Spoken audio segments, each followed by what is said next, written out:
لفظوں کے ساتھ یہ حدیث غریب ہے. یعنی معنی تو صحیح ہے لیکن یہ الفاظ اور کسی روایت میں نہیں آتے. اسی ایک روایت کے اندر خالی یہ الفاظ ہیں. معنی تو صحیح ہے لیکن یہ الفاظ صرف ایک ہی راوی کہتا ہے, بقیہ دوسرے لوگ دوسرے الفاظ کہتے ہیں. لہذا شواہد موجود, سند ضعیف ہے, صحیح کہنا چاہیے اس کو, لیکن وہ آدمی اسے صحیح نہیں کہتا بلکہ ضعیف کہتا. کیوں؟ اس لیے کہ وہ کہتا ہے کہ یہ متن جو ہے صرف ایک ہی لہذا چونکہ ان الفاظ کے ساتھ یہ حدیث غریب ہے لہذا یہ حدیث ضعیف ہو گئی. اچھا, جو آدمی اس کو صحیح کہتا ہے وہ یہ کہتا ہے کہ انہی لفظوں کے ساتھ ایک اور روایت آئی ہے لہذا تم تو ضعیف کہہ رہے ہو, تمہارا ضعیف کہنا صحیح نہیں بلکہ انہی الفاظ کے ساتھ میں نے ایک اور حدیث دیکھی ہے لہذا یہ متن اور یہ متن دونوں ملتے جلتے ہیں, الفاظ ملتے جلتے ہیں لہذا یہ حدیث صحیح ہے. ایک اور وجہ کہ ایک محدث ایک آدمی کے اوپر, ایک راوی کے اوپر جرح کرتا ہے. مثلا امام مالک رحمت اللہ علیہ جرح کرتے ہیں محمد ابن اسحاق کے اوپر. یہ محمد ابن اسحاق وہی راوی ہے جن سے حدیث قلتین مروی ہے کہ اگر پانی دو قلہ ہو تو گندگی کو اٹھاتا نہیں, شرط یہ ہے کہ اس کا بو, مزہ اور ذائقہ نہ بدلے, وہ پانی گندا نہیں ہوگا, حدیث دو قلہ ہو. اس روایت کے ایک راوی محمد ابن اسحاق ہے. حدیث قلتین کو بعض لوگوں نے ضعیف کہا. کیوں؟ اس لیے کہ امام مالک کی جرح دیکھی محمد ابن اسحاق کے اوپر اور حدیث قلتین کے راوی ایک محمد ابن اسحاق ہے.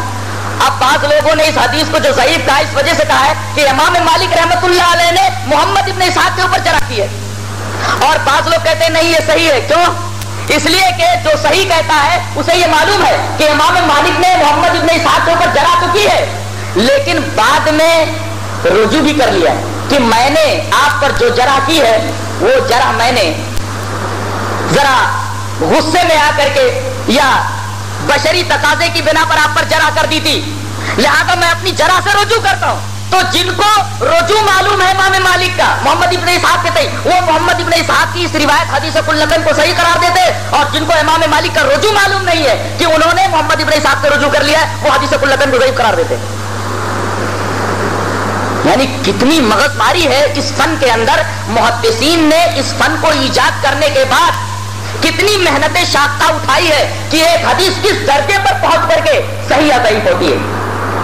اچھا, یہ بھی دیکھیے کہ اگر کوئی آدمی جرح کرتا ہے تو شرط یہ ہے کہ یہ جرح اس وقت تسلیم کی جائے گی جب جرح مفسر ہو. جرح مبہم کو تسلیم نہیں کیا جاتا. یہ جرح مبہم اور جرح مفسر کیا ہوتی ہے؟ مثلا حضرت امام شافعی رحمت اللہ علیہ فرماتے ہیں کہ مجھے ایک آدمی کے بارے میں جرح کی خبر ملی کہ کسی ناقد نے, نقد کرنے والے نے فلاں راوی کے اوپر جرح کی ہے. تو میں نے اس ناقد سے پوچھا کہ آپ نے اس راوی کے اوپر کیوں جرح کی ہے؟ کہا کہ میں نے جرح اس وجہ سے کی کہ اس کو میں نے کھڑے ہو کر پیشاب کرتے ہوئے دیکھا.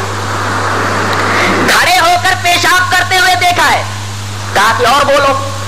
کھڑے ہو کر پیشاب کرتے ہوئے آپ نے دیکھا, اور آگے بولو. کہا کہ میں نے اسے کھڑے ہو کر پیشاب کرتے ہوئے دیکھا تھا. اب ظاہر ہے کہ چھینٹے اس کے کپڑوں پر پڑے ہوں گے اور اسی کپڑے میں اس نے نماز پڑھی ہوگی, تو وہ صدوق کہاں رہا؟ تو حضرت امام شافعی پوچھتے ہیں کہ ٹھیک ہے, کھڑے ہو کر پیشاب کرتے ہوئے تو یہ دیکھا, یہ بھی مانتا ہوں کہ کھڑے ہو کر پیشاب کر رہا تھا, چھینٹے کپڑوں پر پڑے ہوں گے, لیکن انہی کپڑوں میں اس نے نماز پڑھی, نماز پڑھتے ہوئے دیکھا تم نے؟ کہا کہ نہیں, نماز پڑھتے ہوئے نہیں دیکھا. کہا کہ یہ جرح مبہم ہے, جرح مفسر کہاں ہے؟ اگر انہی کپڑوں میں وہ نماز پڑھتے ہوئے دکھائی دیتا تب صدوق نہیں تھا وہ, آپ نے اسے انہی کپڑوں کے اندر نماز پڑھتے ہوئے دیکھا؟ بولے نہیں دیکھا. کہا کہ تو صرف کھڑے ہو کر پیشاب کرنے سے اس آدمی کی صداقت اور صحت متاثر نہیں ہوتی, یہ جرح مبہم ہے, یہ جرح مبہم ہے. جرح مفسر ہونی چاہیے کہ کس وجہ سے آپ نے اس راوی کو ناقابل اعتبار قرار دیا ہے, ایک دم کھول کر بتائیے. اور یہ جو جرح آپ نے کی ہے یہ جرح صحیح نہیں ہے. آپ نے صرف اتنا دیکھا کہ وہ آدمی کھڑے ہو کر پیشاب کر رہا تھا, اور اتنا ہے کہ اللہ کے رسول صلی اللہ علیہ وسلم نے امت پر آسانی کے لیے, بلکہ یہ تمام چیزیں اللہ تبارک تعالیٰ کی طرف سے تھیں, امت پر بوجھ نہ پڑے ہر وہ چیز جو بوجھ بن جانے کی قبیل سے تھی، اللہ تبارک و تعالی نے رسول پاک صلی اللہ علیہ وسلم کے ذریعے ان تمام چیزوں کو آسان فرما دیا ہے۔ مثلا نبی پاک صلی اللہ علیہ وسلم نے فرمایا اگر میں یہ نہ جانتا کہ میری امت پر یہ بات شاق گزرے گی، میری امت تکلیف میں مبتلا ہو جائے گی، تو میں اپنی امت کے ہر فرد کو حکم دیتا کہ ہر نماز کے وقت مسواک کرو۔ دیکھیں اس میں دو باتیں ہو گئی، نبی پاک صلی اللہ علیہ وسلم نے امت کے خوف سے ہر نماز کے وقت مسواک کا حکم نہیں دیا ہے، لیکن اس میں ایک بات معلوم ہو گئی کہ اگر کوئی آدمی ہر نماز کے وقت مسواک کرتا ہے تو یہ افضل کام کرتا ہے۔ نبی پاک صلی اللہ علیہ وسلم کی یہ تمنا تھی، نبی پاک صلی اللہ علیہ وسلم کی یہ تمنا تھی، اور نبی پاک صلی اللہ علیہ وسلم کی تمنا بھی سنت، اگرچہ آپ نے حکم نہیں دیا۔ جس طریقے سے نبی پاک صلی اللہ علیہ وسلم کا قول سنت، نبی پاک صلی اللہ علیہ وسلم کا فعل سنت، نبی پاک صلی اللہ علیہ وسلم نے کوئی کام کسی کو کرتے ہوئے دیکھا اور آپ خاموش رہے تو یہ خاموشی یہ دلیل ہے اس بات کی کہ وہ کام صحیح ہے، اسے تقریر کہتے ہیں، اس لیے کہ نبی کی فطرت ایسی ہوتی ہے کہ وہ غلط بات کو برداشت ہی نہیں کرتا، غلط بات کو دیکھ کر برداشت نہیں کرتا، نبی کی فطرت ہوتی ہے یہ۔ اور نبی ہر ایک آدمی نہیں بنایا جاتا ایٹ رینڈم جس کو اللہ تبارک و تعالیٰ چاہے بنا دے، نہیں، بلکہ نبی مصطفیٰ ہوتا ہے۔ مصطفیٰ کا مطلب کیا؟ منتخب ہوتا ہے۔ اس کی فطرت اس طریقے کی ہوتی ہے کہ بچپن سے لے کر مرتے دم تک وہ اللہ کی حفاظت میں ہوتا ہے، اللہ کی نگاہوں میں ہوتا ہے۔ فَإِنَّكَ بِأَعْيُنِنَا، جگہ جگہ کہا گیا اے ہمارے حبیب آپ ہماری نگاہوں کے سامنے ہیں، ہماری نگاہوں کے سامنے۔ اس وجہ سے اس کی زندگی کی ہر ادا معصوم ہوتی ہے، ہر ادا معصوم ہوتی ہے، اور اگر کہیں غلطی کا امکان بھی ہو تو فوراً ٹوک دیا جاتا ہے، یہ اس راستے پر آپ قدم مت بڑھائیے، یہ ہے مطلب آپ ہماری نگاہوں کے سامنے ہیں۔ اسی طرح جس طرح نبی پاک صلی اللہ علیہ وسلم کا قول، فعل، تقریر وہی کسی کام کو کرتے ہوئے دیکھا اور آپ نے خاموشی برتی تو وہ بھی حدیث، اس پر عمل کرنا بھی سنت، اس لیے کہ نبی کی فطرت ایسی بنا دی جاتی ہے کہ غلط کام کو دیکھ کر برداشت نہیں کر سکتا۔ جیسے حضرت موسیٰ علیہ السلام نے ایک دفعہ تقریر فرما رہے تھے، کسی آدمی نے پوچھا اس وقت دنیا کا سب سے بڑا عالم کون ہے؟ حضرت موسیٰ علیہ السلام کی زبان سے نکل گیا میں سب سے بڑا عالم ہوں اس وقت دنیا کا۔ اللہ تبارک و تعالیٰ کو ان کی یہ سبقت لسانی پسند نہیں آئی، کہا کہ مجمع البحرین کے اوپر میرا ایک بندہ رہتا ہے، وہ تم سے زیادہ علم رکھتا ہے، تم جاؤ ملاقات کرو اس سے۔ اب یہ حضرت خضر کے پاس پہنچتے ہیں، یہ اللہ کے بندے جس کے بارے میں اللہ نے فرمایا میرے بندے، کہتے ہیں حضرت آپ کس لیے تشریف لائے؟ کہا کہ بس اللہ تبارک تعالیٰ کے حکم سے آپ کے پاس آیا ہوں، آپ کے پاس جو علم اللہ نے عطا کیا اس کو سیکھنے کے لیے۔ کہا کہ مجھ سے علم سیکھنے کے لیے، میرے ساتھ رہنے کے لیے کچھ شرائط، ان شرائط کو اگر آپ پڑھیں گے تب آپ ہمارے ساتھ رہ سکتے ہیں۔ کہا کہ کون سے شرائط ہیں؟ کہا کہ جو کچھ میں کروں گا اس پر تنقید مت کرنا، بولنا نہیں، جو کچھ میں کہوں گا بولنا نہیں۔ کہا کہ ٹھیک ہے انشاءاللہ آپ مجھے صابر پائیں گے، دیکھو کہہ بھی رہے کہ انشاءاللہ آپ مجھے صابر پائیں گے، جو کچھ آپ کریں گے میں اس پر تنقید نہیں کروں گا، کچھ نہیں بولوں گا۔ کشتی پر بیٹھے، کشتی کے تختے وغیرہ توڑنے لگے، حضرت موسیٰ علیہ السلام نے دیکھا کہ یہ کام تو غلط ہے، اس لیے کہ یہ شپ جو ہے اور یہ کشتی تو حضرت خضر کی ہے نہیں، یہ دوسروں کی ہے، اور بلا اجازت مالک کے کشتی کو خراب کرنے کا حق خضر کو نہیں پہنچتا ہے، لہذا یہ غلط کام دیکھ کر کے فوراً بول پڑے کہ خرابتا آپ جو ہے یہ توڑ رہے ہیں، کشتی کے تختے اکھاڑ رہے ہیں، لتغرق اہلہا، تاکہ اس کے اندر جو لوگ موجود ہیں ان کو آپ ڈبو دیں۔ تو حضرت خضر نے کہا کہ میں نے کہا نہیں تھا کہ تم میرے ساتھ رہ کر صبر نہیں کر سکتے۔ کہا کہ حضرت معاف کر دیجئے، اب کے سے کچھ نہیں بولوں گا۔ ساحل پر پہنچے، ایک بچے کو کھیلتے ہوئے دیکھا، اس کی گردن مروڑ دی۔ حضرت موسیٰ علیہ السلام کو برداشت نہیں ہوا، کہا اقتلت نفسا زکیۃ بغیر نفس، ایک معصوم جان کو بلا وجہ آپ نے مار ڈالا، لقد جئت شیئا نکرا، آپ نے غلط کام کیا ہے، آپ نے غلط کام کیا ہے۔ دیکھیے کہہ رہے ہیں کہ میں کچھ نہیں بولوں گا، لیکن ایک غلط کام دیکھتے ہیں جو ان کی نگاہوں میں غلط ہے، فوراً ٹوک دیتے۔ پتا یہ چلا کہ نبی کی فطرت اس طریقے کی ہوتی ہے کہ وہ غلط کام دیکھ کر کے خاموش نہیں رہ سکتا، تنقید ضرور کرے گا۔ اس کا مطلب یہ ہوا کہ آپ کے سامنے کوئی کام کیا گیا اور آپ صلی اللہ علیہ وسلم دیکھ کر خاموش رہے تو وہ حدیث بن جاتی ہے۔ مثلا گھوڑ پر آپ صلی اللہ علیہ وسلم کے دسترخوان پر آئی، نبی پاک صلی اللہ علیہ وسلم نے اسے اپنے آگے سے ہٹا دیا، پوچھا گیا کہ اللہ کے رسول کیا یہ حرام ہے؟ نبی پاک صلی اللہ علیہ وسلم نے فرمایا حرام تو نہیں ہے، ہمارے یہاں نہیں پائی جاتی، ہمارے یہاں نہیں پائی جاتی، یا آپ نے ایسے کچھ کلمات کہے یعنی مجھے پسند نہیں۔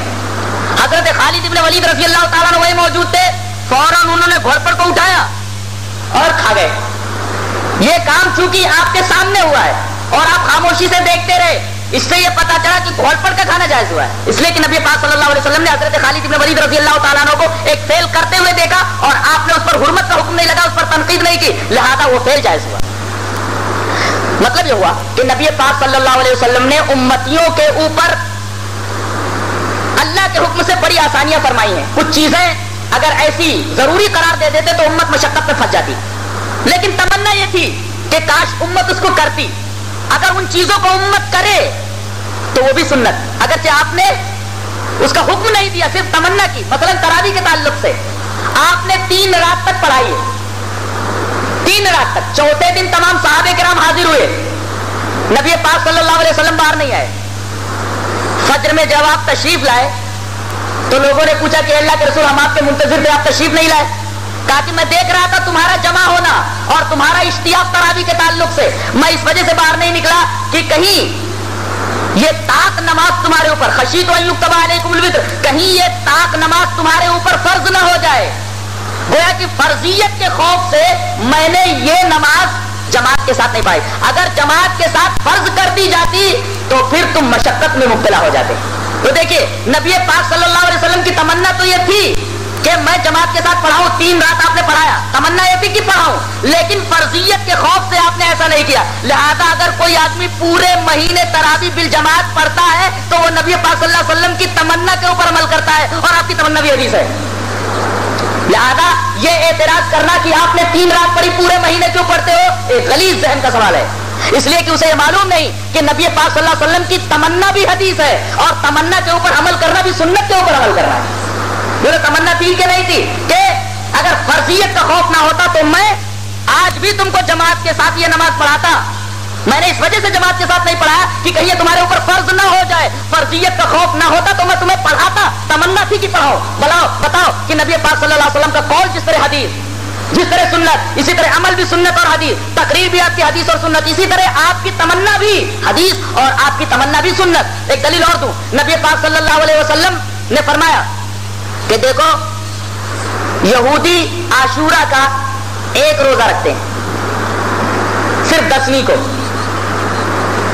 نبی بھائی ہوتا ہے، میں زیادہ حقدار ہوں کہ یہ روزہ رکھوں، اور آپ صلی اللہ علیہ وسلم نے فرمایا اگر اگلے سال زندگی نے وفا کی تو میں 1 دن اس کے ساتھ آگے یا پیچھے ملا لوں گا، 9 10 یا 10 11 کر لوں گا تاکہ یہودیوں کی مخالفت ہو جائے۔ لیکن حدیث کا ایک طالب علم جانتا ہے کہ نبی پاک صلی اللہ علیہ وسلم اگلے سال حیات نہیں رہے، نبی پاک صلی اللہ علیہ وسلم نے عاشورہ کے 2 روزے کبھی نہیں رکھے، اس لیے کہ آپ نے یہ تمنا کی تھی کہ اگلے سال اگر زندگی نے وفا کی تو میں 1 دن ملا لوں گا آگے یا پیچھے، لیکن وہ سال ملا ہی نہیں آپ کو، وہ سال آپ کو ملا ہی نہیں۔ لہذا نبی پاک صلی اللہ علیہ وسلم کا یہ کہنا کہ یہودیوں کی مخالفت کر رہا ہے، اگرچہ آپ نے 1 ہی روزہ رکھا لیکن تمنا یہ تھی کہ اگلے سال میں 2 رکھوں گا۔ آج کوئی آدمی اگر عاشورہ کا صرف 1 روزہ رکھتا ہے تو وہ سنت کے خلاف کرتا ہے، اس لیے کہ اس نے نبی پاک صلی اللہ علیہ وسلم کی تمنا کے اوپر عمل نہیں کیا۔ نبی پاک صلی اللہ علیہ وسلم نے تمنا کی کہ اگلے سال اگر زندگی نے وفا کی تو 2 روزے رکھوں گا۔ اگر کوئی آدمی 1 روزہ رکھتا ہے تو وہ سنت کے خلاف کرتا ہے، اسے 2 روزے رکھنے، یہ نبی پاک صلی اللہ علیہ وسلم کی تمنا تھی، تو آپ کی تمنا بھی اسی طریقے سے حدیث ہے۔ ایسے ہی امت پر آسانی کے لیے نبی پاک صلی اللہ علیہ وسلم نے کھڑے ہو کر بھی پیشاب فرمایا ہے۔ امام بخاری رحمۃ اللہ علیہ کئی روایتیں لا رہے ہیں اور باب باندھ رہے، بابو من بالا قائمن، یہ باب ہے اس شخص کا جس نے کھڑے ہو کر پیشاب فرمایا، باب باندھ رہے، اور کئی حدیثیں ایک بعد دیگر لا رہے ہیں۔ کہتے ہیں کہ عرق النساء کی بیماری ہو گئی تھی، بیماری اگرچہ ہو گئی تھی لیکن اللہ تبارک و تعالیٰ اگر چاہتا تو اس بیماری کے اندر بھی آپ کو حکم دیتا کہ آپ بیٹھ کر ہی پیشاب کریں اور اتنی دیر کے لیے آپ کی تکلیف دور کر دیتا، لیکن امت پر آسانی کے لیے اللہ کے رسول صلی اللہ علیہ وسلم نے یہ بھی کر کے بتایا۔ اور آج دیکھو کئی مقامات ایسے ہیں کہ وہاں بیٹھ کر کے پیشاب کرنے میں تکلیف ہے،